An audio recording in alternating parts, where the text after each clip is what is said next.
Hello all, I hope you all are doing good and enjoying everything falling around you. So आपको पता ही है हमारा G20 का hangover अभी उतरा नहीं है, तो आज का टॉपिक भी जो है वो हमारे G20 से, क्योंकि न्यूज़पेपर ले लो, न्यूज़ ले लो, कहीं भी ले लो, हर जगह जो बातें हो रही है वो सिर्फ G20 की हो रही है। और आज न्यूज़पेपर पढ़ते समय सुबह मुझे एक बहुत ही इंटरेस्टिंग और इंपॉर्टेंट टॉपिक मिला आपके एग्जाम पॉइंट ऑफ व्यू से, कि मुझे एक डेटा मिली जिसमें एनालाइज किया हुआ है कि इंडिया ने जब से G20 ज्वाइन किया और अब तक की इंडिया की जर्नी कैसी रही है, इंडिया ने कितना प्रोग्रेस किया है, कुछ पैरामीटर्स पे से कंपेयर किया गया। ओके, तो टॉपिक बहुत ही सिंपल है, analysing where India stands in the G20। इस G20 में इंडिया अब तक कहां स्टैंड कर रहा है। ओके, आई होप टॉपिक आपको समझ में आ रहा है। ओके, तो ये जो G20 इस बारी हुई है, G20 समिट जो हुई है, ये 18th G20 थी। ओके, 18th G20 थी और ये अपनी नई दिल्ली में, भारत में हुई है, नई दिल्ली में हुई है और ये 9 to 10 सितंबर को हुई है। ओके, तो इसके ये सारे 20 मेंबर्स थे, ठीक है। इसमें से 2 मेंबर्स नहीं आए थे, 2 लीडर्स जो है उन्होंने हमें ज्वाइन नहीं किया था इंडिया में। तो आपको अब तक उनका नाम तो पता ही है क्या? कमेंट बॉक्स की रीजन क्या हो सकती है for not joining, is the secret thing, so comment box में कमेंट करना। Okay, moving towards the next slide. Okay, तो जो डेटा अपने इस वीडियो में सिर्फ और सिर्फ डेटा एनालाइज करेंगे कि इंडिया ने कितनी प्रोग्रेस की है उस कुछ पैरामीटर्स पर, ठीक है। तो ये जो डेटा है, ये डेटा हमें कहां से मिला? ये डेटा हमें वर्ल्ड बैंक ओपन डेटा से मिला है और अपना जो है वर्ल्ड डेटा वहां से मिला है, ठीक है। तो इसमें G20 जो कंट्रीज है और उस डेटा में, उस चार्ट में जो, तो ये डेटा जो हमें मिला है वो वर्ल्ड बैंक ओपन डेटा से मिला है और वर्ल्ड डेटा से मिला है। इसमें आप देख सकते हैं जो डेटा में जो G20 कंपनीज को सिंबलाइज किया गया है, वो ये जो ब्लैक डॉट है, ये ब्लैक डॉट है, इससे इंडिया सिंबलाइज हो रहा है। ये जो पीच कलर है, this is basically signifying east Asia and Pacific. ये जो ब्लू है, this is signifying Europe and central Asia.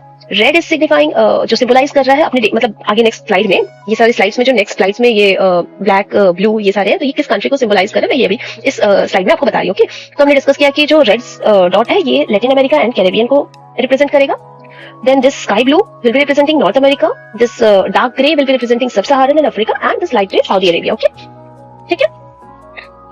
तो this is the first chart we'll be discussing. तो पहला जो पैरामीटर रखा गया है, the first parameter that is taken is GDP.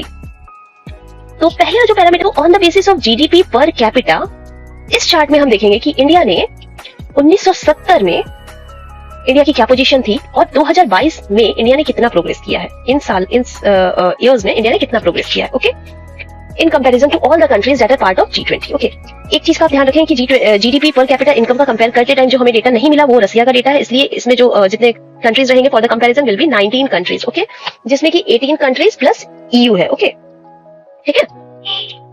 तो GDP, इंडिया की जो GDP 1970 में रही है वो है, 1970 में इंडिया की GDP रही है $111.97। ओके, जो कि India was at the 18th position. India was at the 18th position. 19 country का डेटा अपने ले रहे हैं, कंपेयर कर रहे हैं, क्योंकि 20th कंट्री जो रशिया थी वो, उसकी डेटा हमें अवेलेबल नहीं है। तो out of 19 countries India was in 1970 it was at the 18th position with $111.97 per capita GDP। Okay, और 2022 में, ठीक है, अभी फिलहाल इंडिया की जो GDP है वो है $2,388.62। That means India has significant reason, काफी प्रोग्रेस किया है इंडिया ने।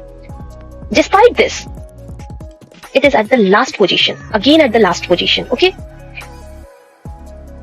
तो इन सारी कंट्रीज में अगेन इंडिया की जो पोजीशन है वो 19th पोजीशन है। ऑलराइट, आप समझ पा रहे हैं कि इतना प्रोग्रेस होने के बाद भी GDP पर कैपिटा तो इंक्रीज हुआ है, बट कंपैरिजन वाइज इंडिया ने कोई इंप्रूवमेंट नहीं किया, still lying at the last. Okay, तो इसका मतलब और सारी कंट्रीज ने ज्यादा प्रोग्रेस किया, राइट। तो GDP में तो we are at the same position, है ना, लास्ट पोजीशन ही होल्ड कर रहे हैं। Okay, let's take the next one. Next is chart number 2 है। Chart number 2 will be talking about human development index. Human development index basically एक index होता है। Let's just discuss something about this, the basic one. Human development index क्या होता है? Human development index एक index, इसमें थोड़ा डिस्कस कर लेते हैं, यहाँ डिस्कस कर लेते हैं कि ह्यूमन डेवलपमेंट इंडेक्स क्या है और ये कैसे, इसके कंपोनेंट्स क्या क्या, ठीक है। तो ह्यूमन डेवलपमेंट इंडेक्स जो है ये एक इंडेक्स बनाई गई है जिसमें कुछ कंपोनेंट्स लिए गए और उनके बेसिस पर, उन कंपोनेंट्स के बेसिस पर उस इंडेक्स को बनाया गया और कंपैरिजन किया गया। ओके, तो उसमें कंपोनेंट्स, जो ह्यूमन डेवलपमेंट इंडेक्स के कंपोनेंट्स जो है वो है, फर्स्ट 3 कंपोनेंट्स है। फर्स्ट कंपोनेंट है लॉन्ग एंड हेल्दी लाइफ, ठीक है, जिसका इंडिकेटर जो है वो है life expectancy at birth. Dimension index जो है वो है life expectancy index. Okay, next जो डायमेंशन है और जो कंपोनेंट आप कह सकते हो ह्यूमन डेवलपमेंट इंडेक्स की नेक्स्ट कंपोनेंट है जिसे ह्यूमन डेवलपमेंट इंडेक्स मेजर किया जाएगा, वो है नॉलेज। नॉलेज इंडिकेट कैसे होता है? एक्सपेक्टेड इयर्स ऑफ स्कूलिंग, मतलब किसी भी कंट्री में what is the average expected years of schooling और what is average mean years of schooling. Okay, average mean same, mean तो ये जो डायमेंशन इंडेक्स इसकी जो है वो एजुकेशन इंडेक्स है, ठीक है। इसके एजुकेशन इंडेक्स के पॉइंट, इसके पॉइंट्स और इसके पॉइंट्स जब टुगेदर ऐड करेंगे तो ये जो बनेगा वो होगा ह्यूमन डेवलपमेंट इंडेक्स, ठीक है। थर्ड जो ह्यूमन डेवलपमेंट इंडेक्स की कंपोनेंट है वो है डिसेंट स्टैंडर्ड ऑफ लिविंग, जो कि इंडिकेट होता है जीएनआई पर कैपिटा से, और डायमेंशन इसके जो है डायमेंशन इंडेक्स जो है वो जीएनआई है, ओके, जीएनआई इंडेक्स। तो अभी मैंने बताया कि इन तीनों इंडेक्स को जब आप एग्रीगेट करोगे तो बनेगा ह्यूमन डेवलपमेंट इंडेक्स। अब देखते हैं ह्यूमन डेवलपमेंट इंडेक्स में इंडिया की रैंकिंग इन 19 कंट्रीज में। अगेन ये 19 कंट्रीज क्यों हो रहे हैं, क्योंकि यहाँ ईयू का डेटा अवेलेबल नहीं है, और ये डेटा जो है वो 1990 से 2021 तक का ही अवेलेबल है हमारे पास, ओके। तो इसमें कंपेयर करके देखते हैं कि 1990 में ह्यूमन डेवलपमेंट इंडेक्स जो स्कोर थी इंडिया की वो थी 0.43, ओके, ये आप देख सकते हैं यहाँ पर इंडिया है ना। और अगेन आपको दिख रहा है इंडिया क्या है, सबसे लास्ट पोजीशन पे है ना। इन 19 कंट्रीज में सबसे लास्ट पोजीशन पर इंडिया है, ओके। ये मैंने स्टार्टिंग स्लाइड में बताया था कि इंडिया जो है वो ब्लैक से रिप्रेजेंट हो रहा है और ये सबसे एंड पोजीशन पर है। अभी 2021 जो लेटेस्ट डेटा अवेलेबल है उसके अकॉर्डिंग ह्यूमन डेवलपमेंट इंडेक्स में प्रोग्रेस हुई है, दैट इज 0.63, काफी इंक्रीज हुआ है, काफी इंप्रूवमेंट हुई है। स्टिल ये प्रोग्रेस जो है ये आप देख सकते हो, कंपेयर कर सकते हो कि अभी भी अपने एंड पर ही है। ऑल्दो हमने काफी कुछ कवर किया है, ओके, लेकिन अभी भी हम एंड पर है, लास्ट पोजीशन है हमारी in comparison to all the countries that are part of G20। Sad, okay. तो ये तो आपको समझ में आ रहा है ना कि एचडीआई या ह्यूमन डेवलपमेंट इंडेक्स जो बोल रहे हैं वो क्या रिप्रेजेंट, बेसिकली उसका रिप्रेजेंटेशन क्या है। वो रिप्रेजेंट ये कर रहा है कि आपकी कंट्री में ह्यूमन की डेवलपमेंट कितनी हो रही है, आपकी कंट्री में जो लाइफ एक्सपेक्टेंसी, जो हमने 3 पैरामीटर यहाँ पे डिस्कस किया, 3 कंपोनेंट जो डिस्कस किया था कि लाइफ एक्सपेक्टेंसी कैसी है, लॉन्ग और हेल्दी लाइफ लोग जीते हैं या नहीं जीते, या मतलब ओके, एजुकेशन कैसी है, लिविंग स्टैंडर्ड कैसी है, इसके बारे में जो है वो डिस्कस है। चलो मैं एक बार थोड़ा सा और डिटेल में कर लेती हूँ कि पहला जो हमने डिस्कस किया लाइफ एक्सपेक्टेंसी है ना, लाइफ एक्सपेक्टेंसी, ठीक है। तो लाइफ एक्सपेक्टेंसी 1990 में इंडिया की जो थी वो थी 45.22, इसका मतलब 45.22 ईयर्स। इसका मतलब ऑन एन एवरेज इंडिया में 1990 में कोई भी इंसान जो था वो 45 ईयर्स, 45.5 ईयर्स बोल लो, इतना वो जीता था, ठीक है। और जो इसी आप देखो चाइना में जो था, ये था चाइना में जो लाइफ एक्सपेक्टेंसी उस टाइम पे 1990 की बात हो रही है, 1990 में जो चाइना की एक लाइफ एक्सपेक्टेंसी थी वो थी 33.27 ईयर्स। हाउएवर 2021 में ये लेटेस्ट डेटा जो अवेलेबल है वो 2021 की अवेलेबल, ओके। 2021 में इंडिया की अभी फिलहाल life expectancy on an average जो है वो है 67.24 ईयर्स, ठीक है। अब गेस करो चाइना की क्या होगी। चाइना हमसे काफी आगे निकल गया है, ओके। और अब जो इस 20 कंट्री में आप कंपेयर करोगे, 19 कंट्री के जो डेटा अवेलेबल है उसमें सबसे एंड में we are lying at the last, और चाइना हमसे आगे निकल गया, जबकि पहले सिर्फ एक चाइना था 1990 में जो हमारे से पीछे था, ठीक है। समझ में आ रही बात, ठीक है। तो एक चीज हुई लाइफ एक्सपेक्टेंसी, कितने साल मतलब जी रहा है। एक और चीज होती है, this is the one thing, second thing is infant mortality rate. तो यहाँ जो लाइफ एक्सपेक्टेंसी इंडेक्स है इसी में आता है infant mortality rate. Infant mortality rate आपको दिखाता है कि लाइक अगर आपके देश में एक बच्चा जन्म लेता है तो 1000 बच्चों में कितने बच्चे like before completing 1 year they die, okay. तो 1990 का डाटा बोलता है कि इंडिया में लगभग 88.8% जो थे आउट ऑफ थाउजेंड 88.88% जो बच्चे थे वो इन्फेंट मोर्टेलिटी मतलब before completing 1 year they die, ठीक है। और ये we were at the bottom again इस रैंकिंग में बॉटम में थे। चलिए 2021 का डेटा देख लेते क्या कहता है। 2021 का डेटा बता रहा है कि अभी इन्फेंट मोर्टेलिटी रेट काफी इंप्रूव हो गई है। अब सिर्फ 25% आउट ऑफ 1000 की डेथ हो रही है।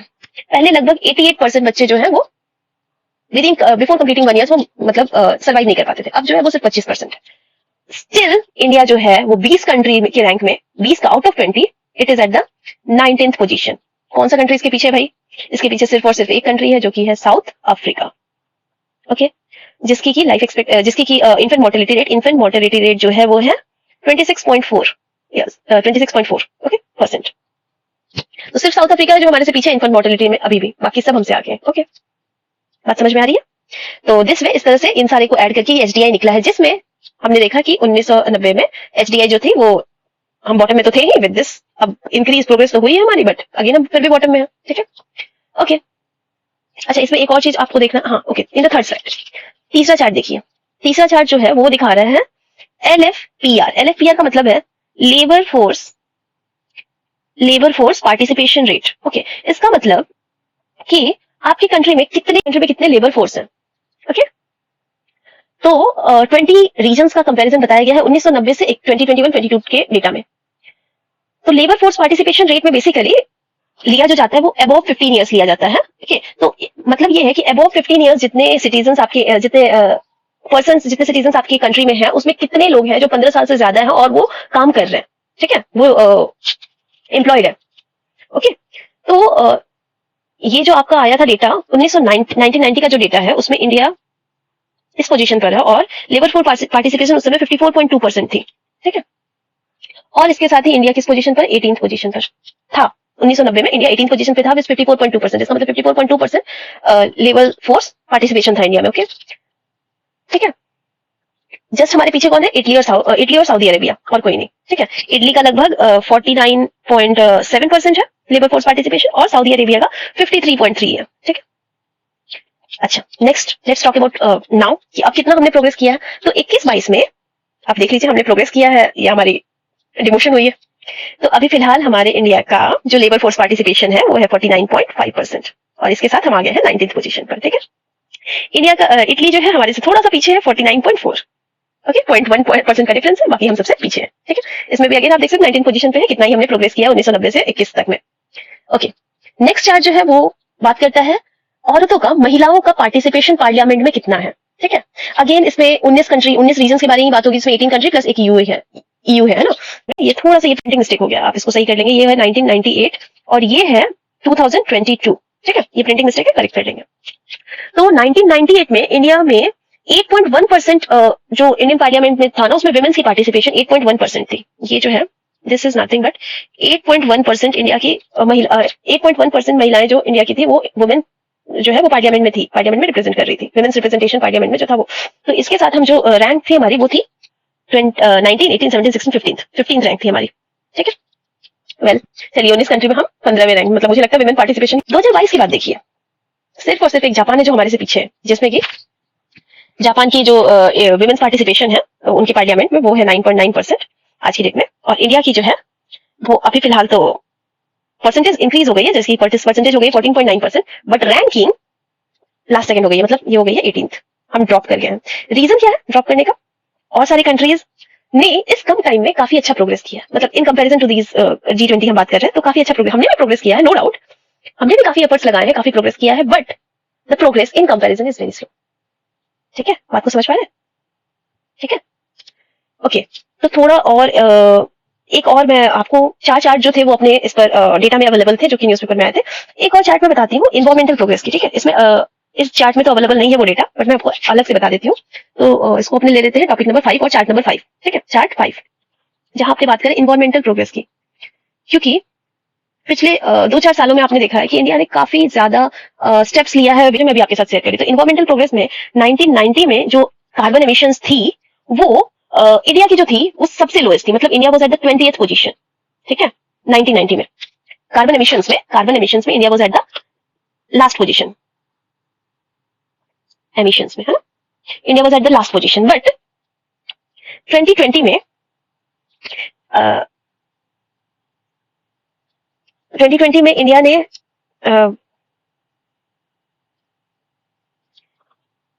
2020 में इंडिया की फर्स्ट पोजीशन है इन कार्बन एमिशंस।